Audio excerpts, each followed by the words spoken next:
L'ingérence alien, partie 1. Par Bellator. Les intrus. Involontairement ou pas, certains adeptes de Alien Theory, en défendant la thèse de la création de l'humanité par les aliens, accréditent l'ingérence des intrus halogènes, et, légitimant leur programme transhumaniste. Cette idéologie luciférienne repose sur le mythe fondateur de l'interventionnisme du porteur de lumière, l'archange Lucifer, du paradis terrestre de la Genèse, et sur toutes les autres traditions équivalentes, relatant l'hybridation d'intrus exogènes avec l'humanité, qui parasite l'âme humaine et manipule sa biogénétique. Les récits et les témoignages des rencontres rapprochées de type 4, et des abductions, visites en chambre moderne, rendent compte de la démultiplication de l'action intrusive de ces halogènes, depuis la dissolution progressive du bouclier protecteur traditionnel basé sur le partage, l'échange, l'entraide de la société communautaire à l'échelle humaine. Selon George Hunt Williamson, Les gîtes secrets du lion, 1958, ces halogènes sont des âmes vagabondes et intrus extraterrestres nuisibles capables de s'infiltrer dans l'intelligence de certains individus malléables qui ne présentent qu'une faible résistance psychologique, et qu'ils contrôlent alors, complètement, le temps de mettre en œuvre leur mission de sape et de ruine. Ce sont les parasites, les pirates de la création, qui ont des vues sur notre planète. Les halogènes collaborent avec des agents qui sont des hommes et des femmes qui servent d'intermédiaires aux extraterrestres ou qui les aident dans leur mission. Ils sont contactés ou téléguidés par tous les moyens, directement, radio, téléphone, par télépathie ou lors d'une rencontre ufologique.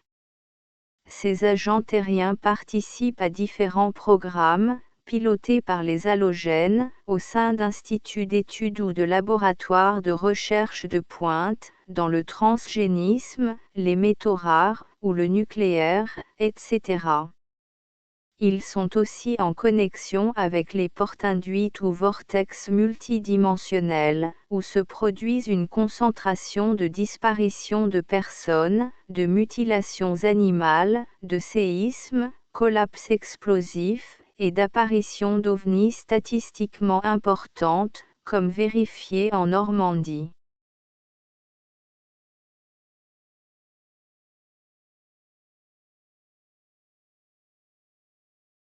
Les disparitions inquiétantes de personnes. Les géolocalisations des lieux des disparitions inquiétantes, en Normandie, permet de constater que plus de 80% de ces disparitions se produisent dans les zones les plus ovnigènes, confirmant ainsi la thèse, 2003, du magistrat juge Bernard Bidault dans son livre « OVNI, attention danger ». Pour la totalité des disparitions inquiétantes, 29% des disparus sont retrouvés morts, seulement 30% des personnes portées disparues sont retrouvées vivantes, et dans les 41% des cas restants la disparition est jugée continuelle ou définitive. Les personnes provisoirement disparues et retrouvées vivantes sont en état de choc, très perturbées et désorientées ou dans un état semi-somnambulique, ce qui correspond aux symptômes typiques des victimes des abductions ufologiques avec l'expérience traumatique, les propos débordants, les comportements irrationnels, les missing times, etc. Les 29% de disparus retrouvés morts pourraient avoir été les victimes directes des exogènes polymorphes, ou indirectes, des portails multidimensionnels vers lesquels ils seraient entraînés. Certains sont comme guidés ou poussés pour rejoindre l'eau des rivières, des fleuves, des étangs, des lacs, des sources, ou pour s'immerger dans la mer, aimantés fascinés par une voix intérieure ou un chant mystérieux, qui évoque la fameuse mélodie hypnotique des sirènes chimériques métamorphes, qui attirent de cette manière leurs malheureuses victimes. Les 30% des disparus retrouvés survivants seraient les plus chanceux ou les plus résistants à ce genre d'influence. 72% des disparitions définitives, 41% continuelles et non résolues, se produisent dans les zones ovnigènes, et leurs proches espèrent toujours leur réapparition. Les épicentres des disparitions définitives de personnes correspondent aux épicentres des apparitions des ovnis. Dans 72% des cas, concurremment, de nombreuses personnes ont aussi témoigné d'un changement brutal de leur environnement géographique et de leur temporalité, comme si elles avaient été projetées dans un autre temps et dans un autre espace, désert ou parfois peuplé de curieux inconnus, ou aussi d'un mixage de ces deux espaces, et de ces deux temporalités conjointes, comme superposées, dans une pliure de l'espace-temps. Voilà, ce qui désigne l'ouverture récurrente de vortex, de portails, de sas de communication de type EM, électromagnétique, naturel ou non, comme l'origine envisageable, et la cause acceptable des disparitions non résolues, et des innombrables rencontres rapprochées avec des ovnis et des halogènes polymorphes. Les traditions historiques et orales en témoignent par des chroniques relatives, notamment, à certains collèges occultes, et à des lieux et monuments emblématiques opératifs, relatifs au pontificat, et en lien avec l'astrogéométrie des castrum templum. Le pontifex, grand pontife, est le roi du collège des pontifes qui crée le lien, religio, entre les hommes et les dieux, êtres inorganiques aux capacités polymorphiques. De l'eau feu de la terre aux lumières célestes. Le vaisseau, coupé d'or et de gueules à l'arc posé en pâle, empennée d'une flèche d'argent en l'un et l'autre. Ce médium-pont est représenté par la science héraldique et dans l'art des blasons par la figure de l'arc armé de sa flèche. F renvoyant à Phi qui est le nombre d'or de la divine proportion, voir chapitre 36, les blasons des étoiles, énigme du blason sur eclablog.com.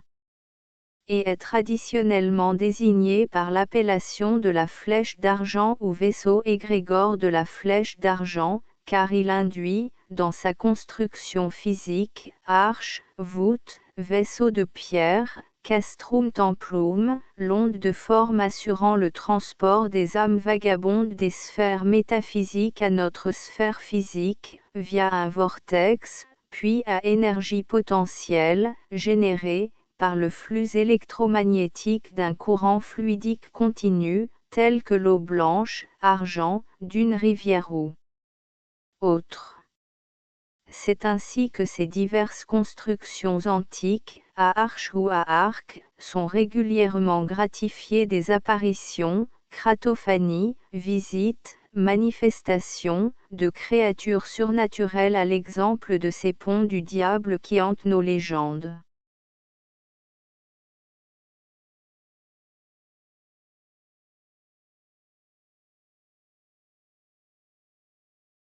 Les principes opératifs de l'astrogéométrie.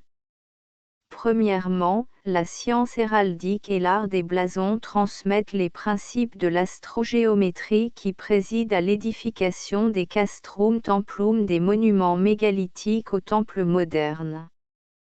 Deuxièmement, la géométrie structurant les blasons reproduit le protocole de communication des ondes de forme porteuse et modulée à la fréquence du nombre d'or de la divine proportion.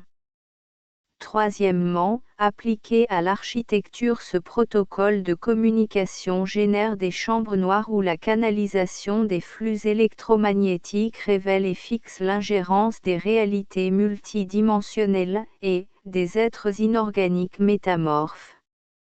L'arc de cercle, voûte en plein cintre, du pont classique romain avec ses deux piles est la représentation imagée de la fonction opérative du pontificat, pontificat terme issu de pont, dont l'étymologie signifie « voie de passage, chemin », définissant le ministère théurgique du médium, le pont qui ouvre une communication ou un passage reliant la sphère physique à la sphère métaphysique. La parole est d'argent, le silence est d'or, et le symbole est leur électrum. Le temps des sans-dieux, apocryphe.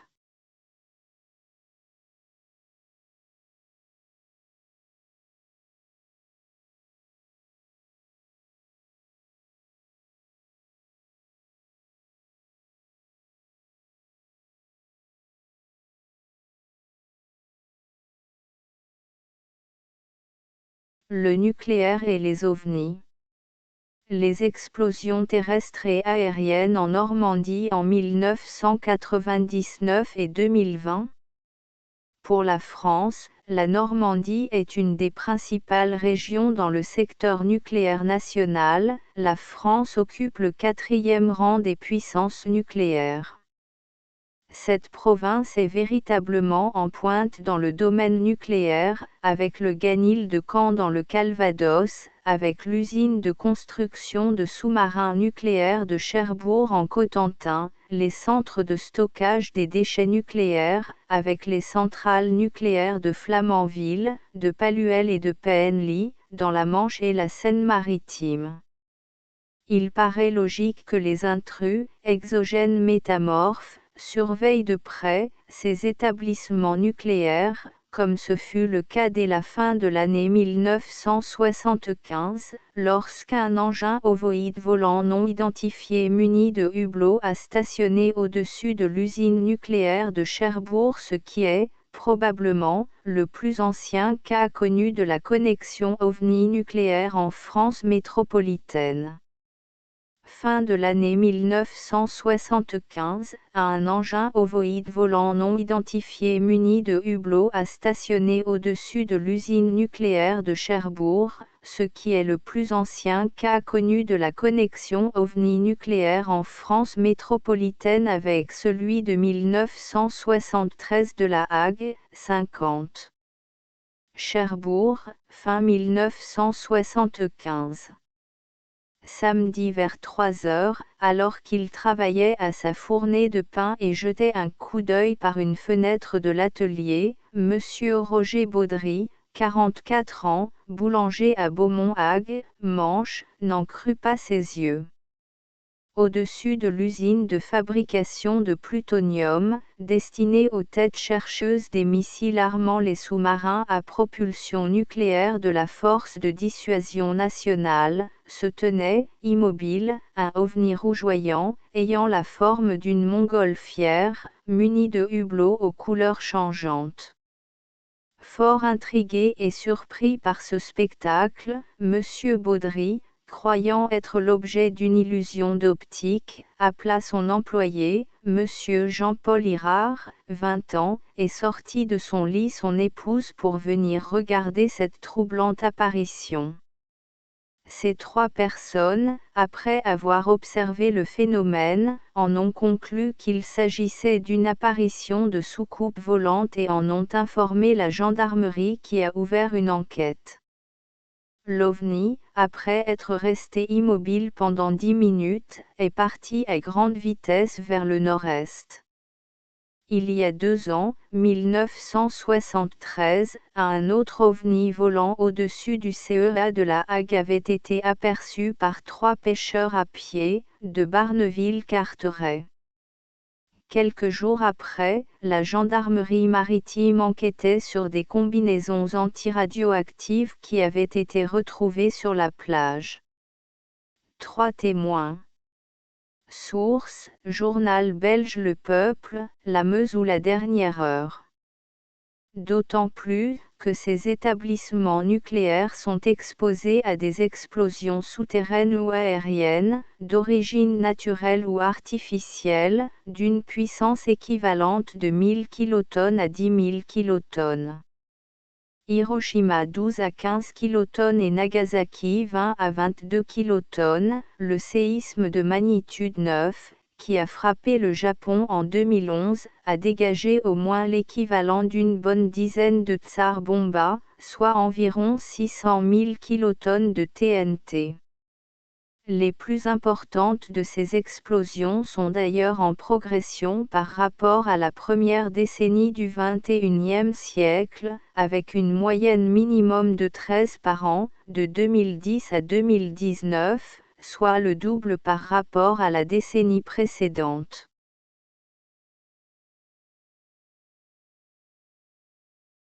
Les épicentres ovnis et sismiques. Les séismes pourraient être, dans une large mesure, les conséquences et non les causes de ces collapses explosifs, qui se produisent sous terre à 57% et dans l'atmosphère à 43%, dont l'origine ne serait pas naturelle mais artificielle, comme celui qui a provoqué le tsunami entraînant la destruction de la centrale nucléaire de Fukushima, le 11 mars 2011, tel que l'ont prouvé les sismologues japonais. Pour la Normandie, les études comparatives indiquent que ces collapses explosifs sont liés à l'activité de nos visiteurs exogènes métamorphes, puisqu'elles augmentent proportionnellement aux apparitions des ovnis de ces dernières années. 59% de ces explosions se produisent en zone maritime et non sur le continent, contre 41% en secteur terrestre. Et leurs concentrations sont remarquables dans nos estuaires ou très près de nos côtes maritimes et du littoral.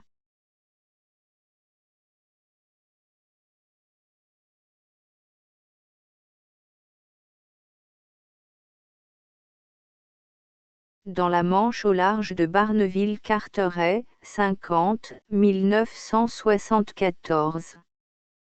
Témoignage d'un pêcheur professionnel. J'étais en train de pêcher au large de Barneville-Carteret, lorsque soudain la mer s'est ouverte, comme une bouche, d'où est sorti un engin qui est parti à toute vitesse dans l'atmosphère, sans aucun bruit, et sans que l'eau ruisselle sur sa coque. Un témoin.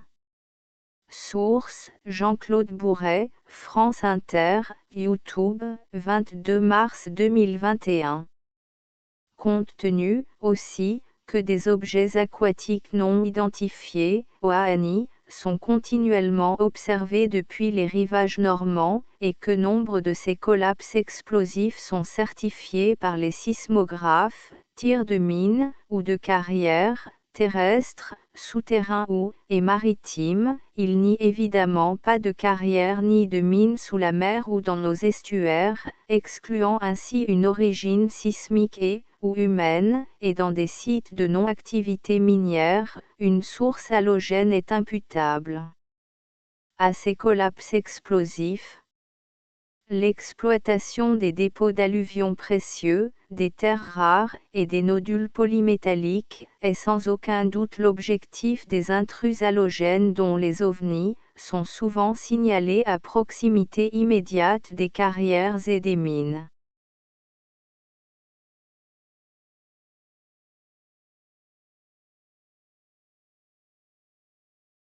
Les portes induites. Les portails vortex multidimensionnels ou portes induites, souvent à ouverture ponctuelle, se signalent par toutes sortes d'anomalies ufologiques ou paraufologiques, par des phénomènes inhabituels, des changements météorologiques soudains et rapides, l'arrivée inattendue d'un orage, d'un fort coup de vent, par un ciel couvert qui fait place subitement à un ciel totalement dégagé, l'apparition rapide d'un brouillard ou d'une brume, par un éclairage différent ou une lumière non naturelle, un silence complet malgré l'environnement urbain, ou par des accidents routiers récurrents violant la norme statistique, etc. Les anciens qui les connaissaient déjà les sacralisaient en édifiant des sanctuaires, pierres levées, castrum templum, etc., canalisant ainsi leurs rencontres rapprochées avec les intrus halogènes. N'en doutez pas, les modernes ont fait de même, en implantant leurs officines, laboratoires, instituts de recherche, sous le patronage de ces mêmes intrus halogènes. Collapse d'ondes, EM, dans l'estuaire de la Seine.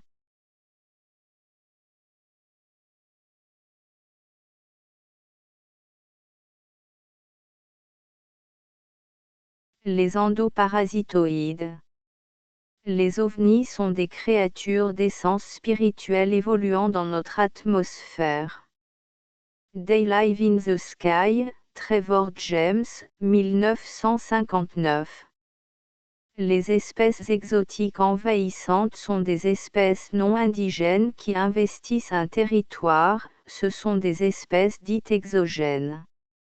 On trouve dans nos écosystèmes des représentants endémiques des 4 E, d'une grande diversité de taxons, sauvages, apprivoisés, domestiqués ou échappés, retournés à la vie indépendante ou férale, non identifiés par nos contemporains. Ce sont les créatures métamorphes xénomorphes et qui sont endoparasitoïdes, dont le développement a lieu à l'intérieur de l'hôte, à la manière des virus et des bactéries. Certaines de ces espèces sont dites noosphériques, car leur nature est non biologique, mais psychique énergétique. À Ufogène Pi, nous étudions ces organismes, et non objets, volants non identifiables, OVNI, depuis les années 1960, 1970 et à partir de nos vigies de terrain. Ces ovnis sont difficiles à débusquer sans se faire repérer, et leur approche de proximité est dangereuse, car ils exercent parfois une emprise psychologique sur les observateurs. De même, les capteurs et enregistreurs, photographiques et autres, sont quelquefois affectés lors de ces rencontres trop rapprochées avec ces organismes. Nous avons choisi de tirer, à notre tour, la sonnette d'alarme en publiant les résultats de nos analyses, à travers les entretiens francs et directs avec nos partenaires, et en partageant publiquement nos travaux d'archives, statistiques, cartographiques, témoignages, enquêtes, etc., notamment avec Normandie France OVNI.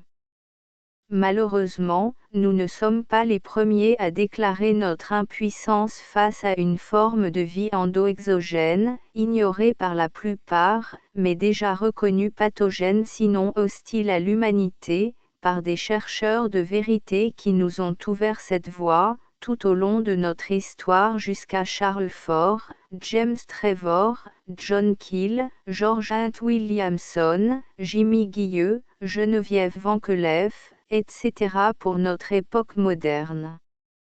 Les faits sont là, et, heureusement. Guillaume Chevalier.